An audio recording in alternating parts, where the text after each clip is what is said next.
Praise the lord. యేసుక్రీస్తు వారి పరిశుద్ధమైన నామంలో మీ అందరికీ వందనాలు శుభాలు తెలియపరుస్తూ ఉన్నానండి.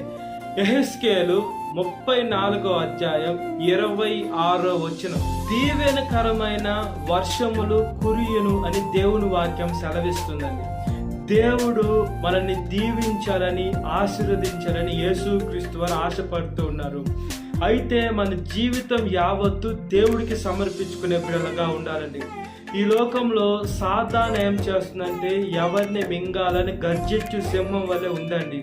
అయితే సాతాను మనల్ని పతనం చేయాలని, మన నాశనం చేయాలని చూస్తుంది. కానీ మన యేసుక్రీస్తు వారు ఏం చేస్తుందంటే మనల్ని దీవించాలని, దీవెనకరమైన వర్షము మన మీద కురిపించాలని యేసుక్రీస్తు వారు ఆశపడుతున్నారు. మనము ఈ లోకంలో భౌతికమైన వర్షం చూస్తున్నాం.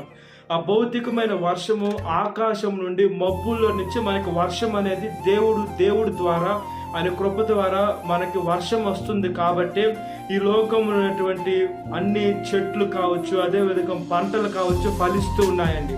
దేవుడు నమ్మదగిన దేవుడు అండి. భూమి ఆకాశం గతించిన నా మాటలు గతించు అని యేసుక్రీస్తు వారి వాక్యము స్పష్టంగా సెలవిస్తుంది. కాబట్టి మన జీవితము యావత్తు మనం దేవుడికి సమర్పించుకోవాలి. సాతాను ఏం చేస్తుందంటే ఎవరిని మింగాలా, ఎవరిని ఈ లోకంలోకి ఎక్కిరానికుండా తొక్కివేయాలా, ఎవరిని ఇబ్బంది పెట్టాలా, ఎవరిని పతనం చేయాలా, ఎవరిని అట్ట చేయాలా, ఇట్ట చేయాలని సాతాను సకల ప్రయత్నాలు సాతాను చేస్తుందండి. మనకి సాతానుతో మనకి పని లేదండి. సాతాను దాని ప్రయత్నాలు ఎన్ని చేసుకున్నా మన మీద ఈగ కూడా వాడకుండా, మన ఎంటుకకు కూడా నశింపకుండా దేవుడు కాపాడతాడండి. దేవుడు బైబిల్లో అనేక మంది భక్తుల్ని కాపాడాడండి. మనము కూడా ఆయన భక్తులైపోవాలి. మన జీవితం కుషించిపోదు, మన జీవితము ఈ లోకంలో పతనం అయిపోదండి. మనల్ని మనం నిరూపించుకోవాల్సిన అవసరం లేదండి. మనల్ని మన దేవుడే నిరూపిస్తాడు. అందరూ మనల్ని అనొచ్చు, నువ్వు పాపి అని అనొచ్చు. అదేవిధంగా మనము ఈ లోకంలో ఏ పాపం చేయకుండా మన మీద నిందలు రావచ్చు, అబండాలు రావచ్చు. ఈ లోకంలో అబద్ధాలకే లోకంలో రోజులున్నాయి, చెడ్డ మాటలకే రోజులున్నాయి, ఈ లోకంలో సాతానికే రోజులున్నాయి. అయినా పర్వాలేదండి, మన దేవుడు మనల్ని నిరూపిస్తాడు. దేవుడు మన మీద దీవెనకరమైన వర్షము కురిపించాలని యేసుక్రీస్తు వారు ఆశపడుతున్నారు. కాబట్టి మన జీవితము, మన చింత యావత్తు దేవుడి మీద మోపాలండి. దేవుడు మనల్ని ఒక మంచి స్థానంలో ఉంచుతారండి. ఈ లోకంలో మనుషులైతే మనల్ని తోసివేసేదని ప్రయత్నిస్తారు. మన తల్లిదండ్రులు మన బాగు ఎలా కోరుకుంటారో, ఈ లోకంలో తల్లిదండ్రులే అంత మంచిగా కోరుకుంటే మన యేసయ్య ఎంత బాగా కోరుకుంటున్నారండి. మన యేసయ్య ఎంత ప్రేమను కోరుకుంటున్నారు. మనము యేసయ్యతోనే యుగాలు గడపాలని, ఆయన మన శరీరము దేవుని ఆలయమై ఉంది. నా బిడ్డ శరీరంలో నేను ఉండాలి, నా బిడ్డకి ఎప్పుడు తోడై ఉండాలి, నా బిడ్డ చేయి పట్టుకొని నేను నడిపించాలి. మనం అనుకుంటే మనం ఒక బిడ్డని కంటామండి. ఆ కన్న ప్రేమ నా బిడ్డ ఎప్పుడు నడుస్తారని, మన బిడ్డ పడకుండా నా బిడ్డ చేయి పట్టుకొని నడిపించాలని మనం అనుకుంటాం. అదేవిధంగా యేసయ్య కూడా నా బిడ్డ పడిపోకూడదు, ఈ లోకంలో అతను ఆత్మీయ జీవితంలో పడిపోకూడదు. సాతాను ఉందండి, మన శత్రువైన సాతాను మనల్ని పడేయాలని చూస్తుంది, మనల్ని తోసివేస్తుంది, మనల్ని ఈ లోకంలోకి ఎక్కిరానికుండా మనల్ని తొక్కి వేస్తుంది. మనం దీవించబడకూడదని మన మీద దోషారోపణ చేస్తుంది. మనం లేనిపోయిన పాపాల ఆలోచన మన మైండ్కి సాతానే తెప్పిస్తుంది.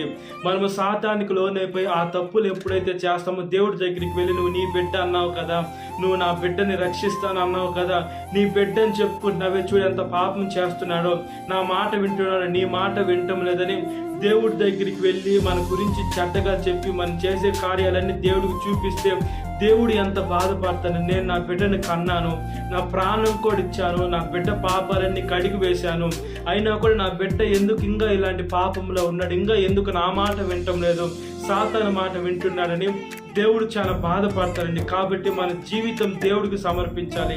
దేవుడు రాకడ అతి సమీపంలో ఉంది. దేవుడు ఆయన గొప్ప శాంతి కలిగిన దేవుడు కాబట్టి, ఆయన కృపగల దేవుడు కాబట్టి, మనం ఈ లోకంలో ఎన్ని పాపాలు చేస్తున్నాం, మనం ఎన్ని అపరాధాలు చేస్తున్నాం, మనం ఎంత అబద్ధాలు ఆడుతున్నాం, మనం ఎన్ని ఇబ్బందికరమైన మార్గాల గుండా మనం వెళ్ళినా కూడా దేవుడు మనల్ని ఎందుకు కాపాడుతున్నాడు, దేవుడు మనల్ని ఎందుకు ఇంత గొప్పగా చేస్తున్నాడు అంటే మనం ఆయన గుండెకి హత్తుకోవాలని. నా బిడ్డ ఎప్పటికైనా నా గురించి తెలుసుకుంటాడు, నేనే నిజమైన దేవుని తెలుసుకుంటాడు, అప్పుడు పశ్చాత్తాపంతో నా దగ్గరికి వస్తాడు, అప్పుడు నేను నా బిడ్డ దగ్గరికి వెళ్తానని దేవుడు చూస్తూనే ఉన్నాడండి. ఆయన మన హృదయం దగ్గరికి వచ్చి తలుపు దేనికి మనం దీవించబడాలని, మనం ఆస్వాదించబడాలి. మనం పరలోక రాజ్యానికి వెళ్తే దేవుడికి ఏమైనా లాభం వస్తుందా?